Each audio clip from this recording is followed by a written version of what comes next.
নমস্কার, স্বাদ কথাতে আপনাদের সবাইকে স্বাগত। আজকে আমি যে রেসিপিটি আপনাদের সাথে শেয়ার করব তা রুটি, পরোটা বা নানের সাথে খেতে দুর্দান্ত লাগবে। আশা করছি রেসিপিটি আপনাদের ভালো লাগবে। ভালো লাগলে প্লিজ আমার চ্যানেলটিকে সাবস্ক্রাইব করে আমার সাথে থাকবেন। চলুন রেসিপিটি শুরু করা যাক। এই রেসিপিটি বানানোর জন্য গ্যাস চালিয়ে দুধ বসিয়ে দিচ্ছি। এখানে আমি 1 লিটার দুধ নিয়েছি। দুধটা ফুটে উঠেছে।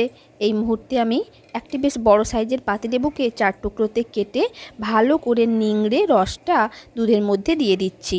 আপনারা চাইলে ভিনিগার দিয়ে বা ছানা কাটানোর যে পাউডার পাওয়া যায় সেটা দিয়েও ছানা কাটিয়ে নিতে পারেন। আমার কাছে অ্যাকচুয়ালি বেশ কয়েকদিন ধরে ফ্রিজে দুধ জমা হয়ে গেছিলো, তাই আমি এই রেসিপিটি বানাচ্ছি।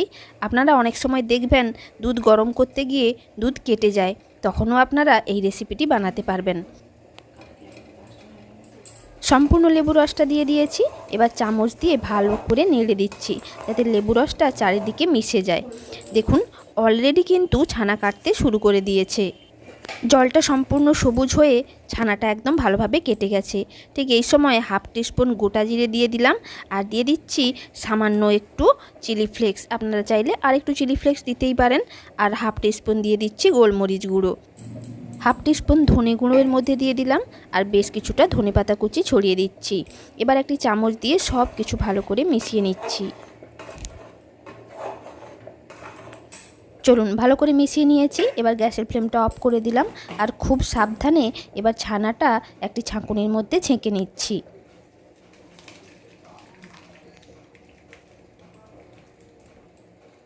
ছেঁকে নিয়েছি। এবার ছানার জলটা সরিয়ে রাখছি, কারণ এটা আমরা পরে ইউজ করব। এবার একটু ভালো পরিষ্কার জল দিয়ে ছানাটাকে ধুয়ে নিচ্ছি, যাতে ছানাতে লেবুর যে টক ভাবটা আছে সেটা যেন সম্পূর্ণ চলে যায়। ছানার মধ্যে থাকা জলটা অনেকটাই ঝরে গেছে, তবু একটা পরিষ্কার সুতির কাপড়ে ছানাটাকে নিয়ে এইভাবে ভালো করে মুড়ে নিংড়ে নিংড়ে আমরা বাকি যেটুকু জল আছে সেটা বের করে নেব, যাতে ছানার মধ্যে এতটুকুও জল না থাকে।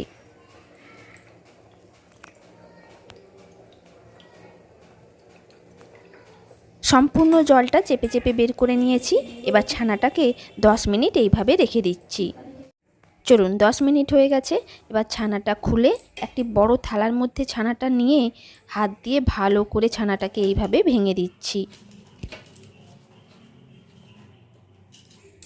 ভাঙা হয়ে গেছে। এবার হাতের জাস্ট এই জায়গাটা দিয়ে এইভাবে চেপে চেপে ছানাটাকে সম্পূর্ণ মসৃণ করে নেব, যেন একটুও দানা দানা না থাকে।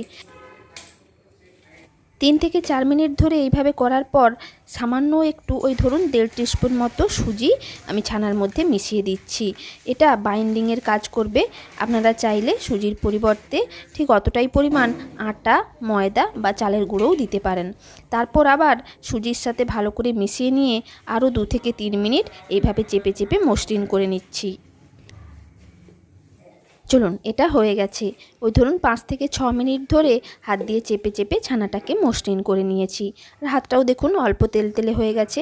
এবার এই ছানা থেকে অল্প অল্প করে একটু মণ্ড নিয়ে যেমনভাবে গোল্লা তৈরি করে ঠিক সেইভাবে হাত দিয়ে গোল গোল করে ছোট ছোট বলের আকারে গড়ে নিচ্ছি। দেখুন একটা বানিয়ে নিয়েছি, আর ঠিক এইভাবে সবগুলোই বানিয়ে নিচ্ছি।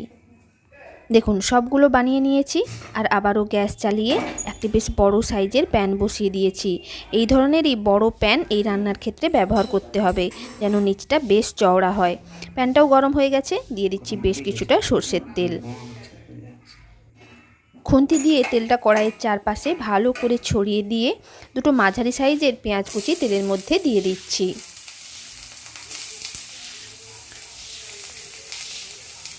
পেঁয়াজগুলোকে আমি কিন্তু একদম গোল্ডেন ব্রাউন করে ভাজবো না, জাস্ট ট্রান্সলুসেন্ট হওয়া পর্যন্ত, অর্থাৎ একটা হালকা গোলাপি ভাব আসা পর্যন্ত ভেজে নিচ্ছি। পেঁয়াজটা দেখুন ট্রান্সলুসেন্ট হয়ে গেছে। এবার 4 কোয়া রসুন গ্রেট করে রেখেছিলাম সেটা তেলের মধ্যে দিয়ে ততক্ষণ পর্যন্ত ভেজে নিচ্ছি যতক্ষণ না রসুনের কাঁচা গন্ধটা চলে যায়। কিছুক্ষণ ধরে ভাজার পর রসুনের কাঁচা গন্ধটা একদম চলে গেছে। এবার একটি মিডিয়াম সাইজের ক্যাপসিকাম কুচি প্যানের মধ্যে দিয়ে লো টু মিডিয়াম ফ্লেমে জাস্ট 2 থেকে 3 মিনিট ধরে ভেজে নিচ্ছি। 2 থেকে 3 মিনিট ধরে ক্যাপসিকামগুলোকে ভেজে নিয়েছি।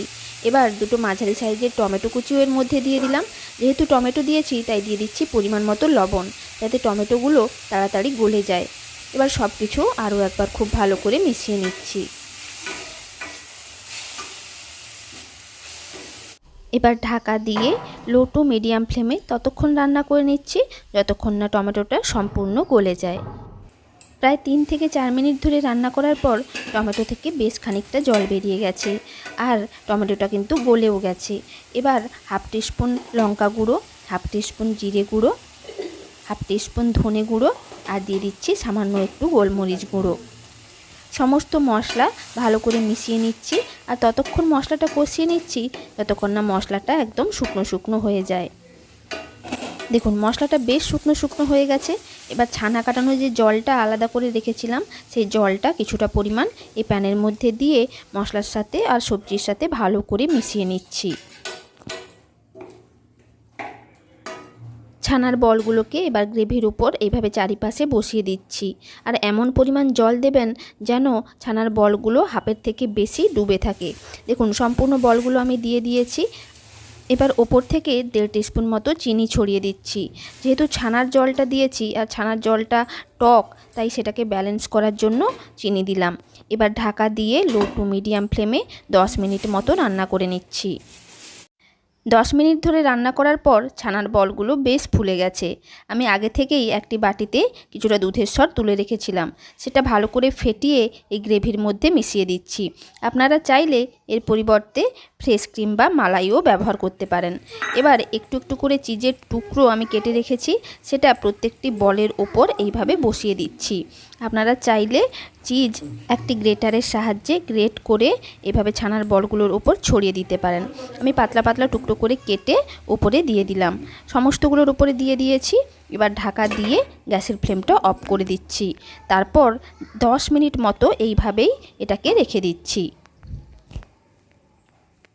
গ্যাসের ফ্লেম অফ করে 10 মিনিট রেস্টে রাখার পর দেখুন চিজগুলো কিন্তু একদম ভালোভাবে গলে গেছে আর আমাদের রান্নাটাও কমপ্লিট হয়ে গেছে।